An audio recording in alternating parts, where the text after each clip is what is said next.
Well, let's write out one way to do this together. I will assign the return value to this variable next states, and then we'll just return next states later on. But this will make it a little easier for me to think about it. The hint was definitely to do some sort of list comprehension over the rules in the grammar. So that's going to look something like this. For every rule in the grammar, put something in our output. Well, if there was something like e goes to xyz in our grammar, and we're bringing in the closure on e, the state we want is really just e goes to, the red dot is all the way to the left, and everything that was the right-hand side of the rule comes to the right of the red dot. Remember that we're encoding parse states as simple tuples. The first part is this big non-terminal. Well, that's just the 0th part of the grammar rule. That's just e over here. And then the next part is what's before the red dot. Well, when we're computing the closure, there's nothing before the red dot. That's this white space right up here. And then there's what comes after the red dot. Well, that's xyz. That was just the second part of our grammar rule.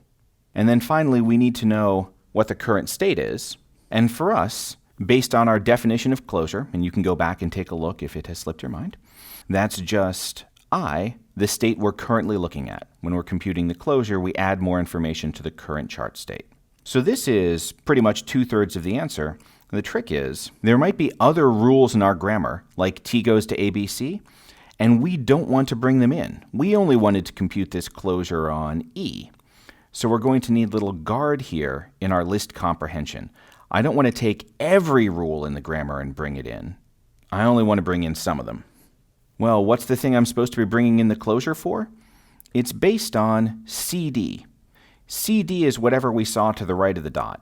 Remember that our current state is something like x goes to ab.cd. So first I have to check if CD is not empty. And if it's not, then C is E, is the thing that we should be looking for. So I only want to do this if CD is not empty, and if this E, which was rule 0, matches the first part of CD.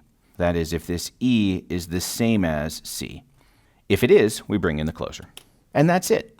So this is one of those examples that really shows off the power of list comprehensions. We want to take a bunch of grammar rules, slightly modify them into parsing states, and we only want to do that based on the rules of how the closure is supposed to work.